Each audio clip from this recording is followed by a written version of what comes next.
Hi hello ಎಲ್ರೂ ನಮಸ್ಕಾರ. Beauty of ಲೈಫ್ಗೆ ಸ್ವಾಗತ. ಬನ್ನಿ, ಇವತ್ತು ನಾನು ಒಂದು ಆರೋಗ್ಯಕರವಾದ ರೆಸಿಪಿನ ನಿಮ್ಮ ಜೊತೆ ಶೇರ್ ಮಾಡ್ತಾ ಇದ್ದೀನಿ. ಇಲ್ಲಿ ಮನೆಯಲ್ಲಿ ನಾವು ರಾಗಿಯನ್ನು ಮೊಳಕೆ ಹೇಗೆ ಮಾಡ್ಕೊಳ್ಳೋದು ಮತ್ತು ಅದರಿಂದ ಗಂಜಿಯನ್ನು, ಆರೋಗ್ಯಕರವಾದ ಗಂಜಿಯನ್ನು ಹೇಗೆ ರೆಡಿ ಮಾಡ್ಕೊಳ್ಳೋದು ಅಂತ ನಾನಿವತ್ತು ಇಲ್ಲಿ ತೋರಿಸ್ತಾ ಇದ್ದೀನಿ. ಈ ರೀತಿ ರಾಗಿ ನಿಮಗೆ ಮಾರ್ಕೆಟಲ್ಲಿ ಸಿಗುತ್ತೆ. ಕ್ಲೀನ್ ಆಗಿರೋದನ್ನೇ ನಾನು ತೊಗೊಂಡು ಬಂದಿದ್ದೀನಿ. ಇಲ್ಲಾಂದರೆ ಕಲ್ಲು ಮಣ್ಣು ಈ ಥರ ಇರುತ್ತೆ ಚಿಕ್ಕ ಚಿಕ್ಕದಾಗಿ. ಆ ರೀತಿಯಾಗಿದ್ದರೆ ನೀವು ಕ್ಲೀನಾಗಿ ಮೊದಲೇ ತೊಳೆದು ಪ್ರಿಪೇರ್ ಮಾಡಿ ಒಣಗಿಸಿ ಇಟ್ಕೊಳ್ಬೇಕಾಗತ್ತೆ. ಈ ರೀತಿ ರಾಗಿನ ನಾನು ಕ್ಲೀನಾಗಿ ಕ್ಯೂಚ್ಬಿಟ್ಟು ತೊಳೆದು ನಾನು ಒಂದು 10ರಿಂದ 12 ಗಂಟೆ ನೆನೆಸಿ ಇಟ್ಟು ಅದಕ್ಕೆ ನಾನು ಒಂದು ಬಟ್ಟೆನ ಮುಚ್ಚಿ ಒಂದು ನೈಟ್ ಇಡ್ತೇನೆ. ಇದು 10ರಿಂದ 12 ಗಂಟೆ ನೆನೆಸ್ಬೇಕು. ಮತ್ತೆ 10ರಿಂದ 12 ಗಂಟೆ ನೀವು ಮೊಳಕೆ ಬರೋದಕ್ಕೆ ನೀರನ್ನು ತೆಗೆದು ಇಡಬೇಕಾಗತ್ತೆ. ಈ ರೀತಿ ನೀವು ಮಾಡ್ಕೊಳ್ಳೋದಕ್ಕೆ ನಿಮಗೆ ಒಂದು ದಿನ ಪ್ರೊಸೆಸ್ ಇದು. ಒಂದು ಡೇ ಮತ್ತು ಒಂದು ನೈಟ್ ನೀವು ನೆನೆ ಹಾಕಿದರೆ ಒಂದು ಡೇ ಫುಲ್ ಇದನ್ನು ಒಂದು ಬಟ್ಟೆನಲ್ಲಾದರೂ ಕಟ್ಟಿಡ್ಬೋದು, ಅಥವಾ ಇದೇ ಪಾತ್ರೆಯಲ್ಲಿ ನೀವು ನೀರನ್ನು ತೆಗೆದುಬಿಟ್ಟು ನೈಟು ಒಂದು ಬಟ್ಟೆ ಮುಚ್ಚಿಟ್ರೆ ಬೆಳಗಾಗೋ ಅಷ್ಟೊತ್ತಿಗೆ ನಿಮಗೆ ಮೊಳಕೆ ರೆಡಿ ಆಗುತ್ತೆ. ನಾನು ಆ ರೀತಿ ಮಾಡಿ ಇಲ್ಲಿ ಎತ್ತಿಟ್ಕೊಳ್ತಾ ಇದ್ದೀನಿ. ಇದಕ್ಕೆ ನಾನು ಒಂದು ಕಾಟನ್ ಬಟ್ಟೆನ ಈ ರೀತಿ ಹೊದಿಸಿ ಇಡ್ತಾ ಇದ್ದೀನಿ. ಮತ್ತು ನೈಟ್ ಇದನ್ನು ನೀರನ್ನು ತೆಗೆದುಬಿಟ್ಟು ನಾನು ಎತ್ತಿಟ್ಟಿದ್ದೆ. ಬೆಳಗ್ಗೆ ಆಗೋಷ್ಟೊತ್ತಿಗೆ ನೋಡಿ ಎಷ್ಟು ಚೆನ್ನಾಗಿ ಮೊಳಕೆ ಬಂದಿದೆ ಅಂತ. ಈ ರೀತಿ ಮೊಳಕೆ ರಾಗಿನ ನೀವು ಮಾಡಿಕೊಂಡು ಗಂಜಿನ ಮಾಡ್ಕೊಂಡು ಕುಡಿಯೋದ್ರಿಂದ ಆರೋಗ್ಯಕ್ಕೆ ತುಂಬಾ ಬೆನಿಫಿಟ್ಸ್ ಇದೆ ಅಂತ ಹೇಳ್ಬೋದು. ನೋಡಿ ಎಷ್ಟು ಚೆನ್ನಾಗಿ ಬಂದಿದೆ ಅಂತ. ಈ ರೀತಿ ರಾಗಿನ ನೀವು ಮನೆಯಲ್ಲೇ ಮೊಳಕೆ ಬರೆಸ್ಕೊಂಡು ನೀವು ಇದರಿಂದ ಗಂಜಿ, ದೋಸೆ ಈ ರೀತಿ ಏನು ಬೇಕಾದರೂ ನೀವು ಮಾಡಿಕೊಂಡು ಕುಡಿಯೋದ್ರಿಂದ ಆರೋಗ್ಯಕ್ಕೆ ತುಂಬಾ ಬೆನಿಫಿಟ್ಸ್ ಇದೆ ಅಂತ ಹೇಳ್ಬೋದು. ನೀವು ಒಣ ರಾಗಿನೂ ಕೂಡ ಮಿಲ್ಲಲ್ಲಿ ಮಾಡಿಸ್ಕೊಂಬಂದು ಪೌಡ್ರ್ ಮಾಡಿಕೊಂಡು ಅದರಿಂದನೂ ಕೂಡ ಗಂಜಿ ಮಾಡ್ಕೋಬೋದು. ಆದರೆ ಈ ರೀತಿ ಮೊಳಕೆ ಬರೆಸಿ ನೀವು ಮಾಡೋದ್ರಿಂದ ನಿಮಗೆ ಹೆಚ್ಚಿನ ಲಾಭದಾಯಕ ಅಂತ ಹೇಳ್ಬೋದು. ಅದಕ್ಕೋಸ್ಕರ ಈ ರೀತಿ ನಾನು ಮನೆಯಲ್ಲೇ ಮಾಡಿ ಬೆಳಗ್ಗೆ ಗಂಜಿಯನ್ನು ಮಾಡ್ತಾಯಿದ್ದೀನಿ ಇವತ್ತು. ನೋಡಿ ಚಿಕ್ಕದಾಗಿ ಎಷ್ಟು ಚೆನ್ನಾಗಿ ಕಾಣ್ತಾ ಇದೆ ಅಂತ. ಆ ಕೆಂಪು ರಾಗಿನಲ್ಲಿ ಬಿಳಿ ಮೊಳಕೆಗಳು ಎಷ್ಟು ಚೆನ್ನಾಗಿ ಬಂದಿದೆ ಅಂತ. ಈಗ ಇದನ್ನು ನಾನು ಒಂದು ಸರಿ ನೀರಲ್ಲಿ ತೊಳೆದ್ಬಿಟ್ಟು ಒಂದು ಮಿಕ್ಸಿನಲ್ಲಿ ಹಾಕ್ಕೊಂಡು ಗ್ರೈಂಡ್ ಮಾಡ್ಕೊತಾ ಇದ್ದೀನಿ. ತುಂಬ ಕಿವುಚ್ಬಿಟ್ಟು ತೊಳಿಬಾರ್ದು ಇದನ್ನು. ಮೊಳಕೆಗಳೆಲ್ಲ ಮುರಿದು ಹೋಗ್ಬಿಡುತ್ತೆ ನೀರಿನ ಜೊತೆನೇ ತೊಳೆಯುವಾಗ ನಿಮಗೆ. ಹಾಗೆ ಲೈಟಾಗಿ ಸ್ವಲ್ಪ ನೀರು ಹಾಕ್ಬಿಟ್ಟು ಆ ಸ್ಮೆಲ್ಲೆಲ್ಲ ಹೋಗೋ ರೀತಿಯಲ್ಲಿ ನೀವು ತೊಳ್ಕೊಂಡ್ರೆ ಸಾಕಾಗುತ್ತೆ. ಅಥವಾ ಸ್ಮೆಲ್ ಏನಾದರೂ ಇರದೇ ಇದ್ದರೆ ಆ ರಾಗಿ ಹಾಗೆ ನೀವು ಡೈರೆಕ್ಟಾಗಿ ಕೂಡ ರುಬ್ಕೋಬೋದು. ನೋಡಿ ಈ ರೀತಿ ಒಂದು ಮಿಕ್ಸಿ ಜಾರಿಗೆ ಈ ಮೊಳಕೆ ಕಾಳುಗಳನ್ನು ನಾನು ಹಾಕ್ಕೊಳ್ತಾ ಇದ್ದೀನಿ. ನಮ್ಮ ಹಿರಿಯರೆಲ್ಲ ಹೇಳಿದಾಗೆ ರಾಗಿ ಉಂಡವನು ನಿರೋಗಿ ಅಂತ ಎಲ್ರಿಗೂ ಗೊತ್ತಿದೆ ಈ ಮಾತು. ಅದಕ್ಕಾಗಿ ರಾಗಿಯನ್ನು ನಾವು ಪ್ರತಿನಿತ್ಯ ಸೇವನೆ ಮಾಡೋದ್ರಿಂದ ತುಂಬ ಆರೋಗ್ಯಕ್ಕೆ ಒಳ್ಳೆಯದು ಅಂತ ನನ್ನ ಭಾವನೆ. ಪ್ರತಿಯೊಬ್ಬರು ಕೂಡ ಮನೆಯಲ್ಲಿ ಮುದ್ದೆ, ಗಂಜಿ ಈ ರೀತಿ ಮಾಡಿಕೊಂಡು ದಿನಕ್ಕೆ ಒಂದು ಬಾರಿ ಆದರೂ ಸೇವನೆ ಮಾಡಿದರೆ ನಿಮ್ಮ ಆರೋಗ್ಯದಲ್ಲಿ ತುಂಬ ಸುಧಾರಣೆಗಳನ್ನು ಕಾಣ್ಬೋದು.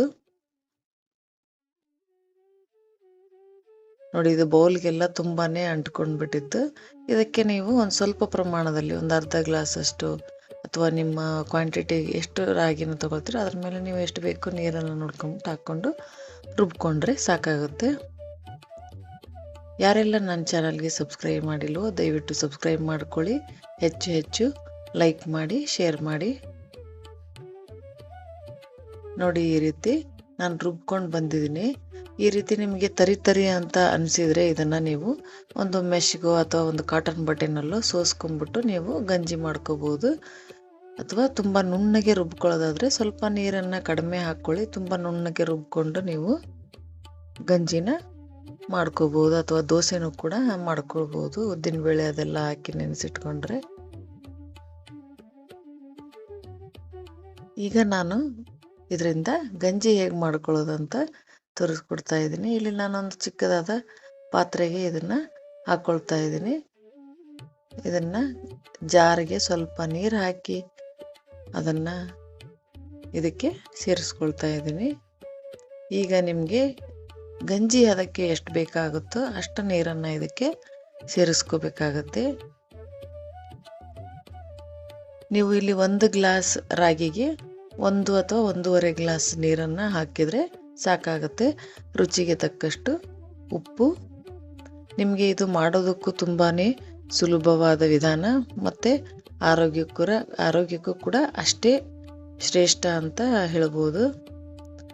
ಈಗ ಇದನ್ನು ನೀವು ಒಂದು ಮೀಡಿಯಂ ಫ್ಲೇಮಲ್ಲಿ ಇಟ್ಬಿಟ್ಟು ಈ ರೀತಿ ಕುದಿ ಬರೋವರೆಗೂ ನೀವು ಇದನ್ನು ಕಲಿಸ್ತಾನೆ ಇರಬೇಕು.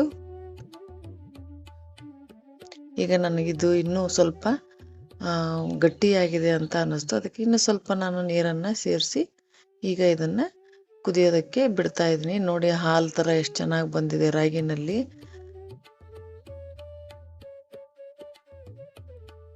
ನೀವು ಅದು ಕುದಿತಾ ಬಂದಾಗೆಲ್ಲ ಆ ಹಾಲು ಮೇಲೆ ಈ ರೀತಿ ಬಿಟ್ಕೊಳ್ತಾ ಬರುತ್ತೆ.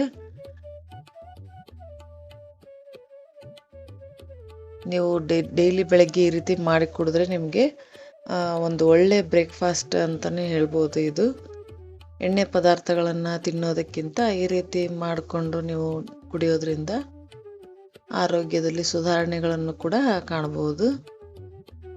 ನೋಡಿ ಈಗ ಇದು ಕುದಿಯೋದಕ್ಕೆ ಪ್ರಾರಂಭ ಆಗ್ತಾ ಇದೆ ನಿಧಾನವಾಗಿ. ನೋಡಿ ಹಾಲೆಲ್ಲ ಯಾವ ರೀತಿ ಗಟ್ಟಿ ಆಗ್ತಾ ಬರ್ತಾ ಇದೆ ಮೇಲೆ.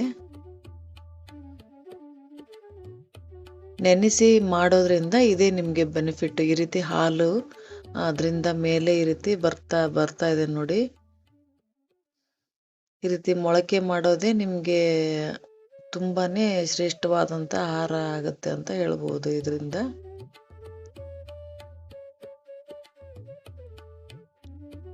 ಈ ರೀತಿ ಕುದಿ ಬರೋವರೆಗೂ ಇದನ್ನು ತಿರುಗಿಸ್ತಾನೆ ಇರಬೇಕು, ಇಲ್ಲಾಂದರೆ ಇದು ಗಂಟು ಬಂದ್ಬಿಡುತ್ತೆ. ಇದು ಕಂಪ್ಲೀಟಾಗಿ ಈಗ ಗಟ್ಟಿಯಾಗಿ ರೆಡಿಯಾಗಿದೆ. ಇದನ್ನು 1 ಗಂಟೆ ನಾನು ಆರೋದಕ್ಕೆ ಎತ್ತಿಟ್ಟಿದ್ದೆ. ನೋಡಿ ಇದಕ್ಕೆ ಈಗ ಈ ರೀತಿ ಸ್ವಲ್ಪ ಮಜ್ಜಿಗೆನ ಸೇರಿಸ್ಬಿಟ್ಟು ಸ್ವಲ್ಪ ಕೊತ್ತಂಬರಿನ ಸೇರಿಸ್ಬಿಟ್ಟು ಕುಡಿದ್ರೆ ಬೆಳಗ್ಗೆ ನಿಮಗೆ ಖಾಲಿ ಹೊಟ್ಟೆನಲ್ಲಿ ನಿಮಗೆ ಎಷ್ಟು ಚೆನ್ನಾಗಿ ಫೀಲ್ ಅನಿಸುತ್ತೆ ಅಂದರೆ ಒಂದು ಸರಿ ಕುಡಿದು ನೋಡಿ, ಇದನ್ನು ಟ್ರೈ ಮಾಡಿ. ಮಧ್ಯಾಹ್ನದವರೆಗೂ ನಿಮಗೆ ಏನು ತಿನ್ನಬೇಕು ಅಂತಲೇ ಅನಿಸಲ್ಲ, ಅಷ್ಟು ನಿಮಗೆ ಬಾಡಿನ ಕೂಲಾಗಿರುತ್ತೆ, ಹೊಟ್ಟೆನೂ ಕೂಡ ಅಷ್ಟೇ ಕೂಲಾಗಿರುತ್ತೆ.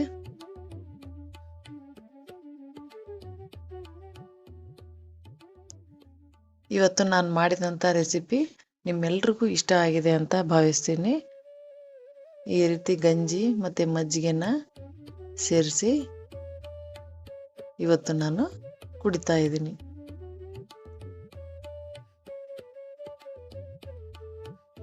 ನೀವು ಬೇಕಿದ್ರೆ ಇದಕ್ಕೆ ಮೇಲೆ ಕೊತ್ತಂಬರಿ ಅಥವಾ ಹಸಿ ಈರುಳ್ಳಿ ಸೇರಿಸಿದ್ರೆ ಇನ್ನೂ ಕೂಡ ಇದು ಟೇಸ್ಟಿಯಾಗಿರುತ್ತೆ. ನೀವು ಬೇಕಿದ್ರೆ ಇದಕ್ಕೆ ಮೊಸರನ್ನು ಕೂಡ ಸೇರಿಸ್ಕೋಬಹುದು, ಮಜ್ಜಿಗೆನೆ ಅಂತ ಇಲ್ಲ, ಮೊಸರನ್ನು ಕೂಡ ಸೇರಿಸಿ ಕುಡಿದ್ರೆ ಚೆನ್ನಾಗಿರುತ್ತೆ. ನೀವು ಕುಡಿಯೋ ಅದಕ್ಕಾದರೂ ಮಾಡ್ಕೊಳ್ಳಿ ಅಥವಾ ತಿನ್ನೋ ಸ್ಪೂನಿಂದ ತಿನ್ನೋ ರೀತಿನಾದರೂ ಮಾಡ್ಕೊಳ್ಳಿ. ನೋಡಿ ಹೇಗೆ ಕಾಣ್ತಾ ಇದೆ ಅಂತ. ಶುಗರ್ ಇದ್ದವರು ಮತ್ತು ಮಕ್ಕಳು ದೊಡ್ಡವರು ಎಲ್ಲರೂ ಕೂಡ ಇದನ್ನು ಕುಡಿಬೋದು ಮನೆಯಲ್ಲಿ ಮಾಡಿಕೊಂಡು ಡೈಲಿ. ಬೇಸಿಗೆ ಕಾಲಕ್ಕಂತೂ ಒಂದು ಹೇಳಿ ಮಾಡಿಸಿದಂಥ ಒಂದು ಒಳ್ಳೆ ರೆಸಿಪಿ ಅಂತಲೇ ಹೇಳ್ಬೋದು ಇದು. ಟೀ ಕಾಫಿ ಕುಡಿಯೋದ್ರ ಬದಲು ಬೆಳಗ್ಗೆ ಈ ರೀತಿ ಮಾಡಿ ಕುಡಿದ್ರೆ ನಿಮಗೆ ಬೇಸಿಗೆ ಕಾಲದಲ್ಲಿ ನಿಮ್ಮ ದೇಹನ ತಂಪಾಗಿಡೋದಕ್ಕೆ ಇದು ಸಹಾಯ ಮಾಡುತ್ತೆ. ಅದಕ್ಕೆ ನೀವು ಕೂಡ ಈ ರೀತಿ ಒಂದ್ಸರಿ ಟ್ರೈ ಮಾಡಿ ನೋಡಿ, ನಿಮ್ಮ ಆರೋಗ್ಯದಲ್ಲಿ ಯಾವ ರೀತಿ ಬದಲಾವಣೆಗಳು ಕಾಣಿಸುತ್ತೆ ಅಂತ ನನಗೆ ಕಮೆಂಟಲ್ಲಿ ತಿಳಿಸಿ. ನಿಮಗೂ ಕೂಡ ಈ ರೆಸಿಪಿ ಇಷ್ಟ ಆಗಿದ್ರೆ ಶೇರ್ ಮಾಡಿ, ಲೈಕ್ ಮಾಡಿ, ಸಬ್ಸ್ಕ್ರೈಬ್ ಮಾಡಿ. Thank you for watching.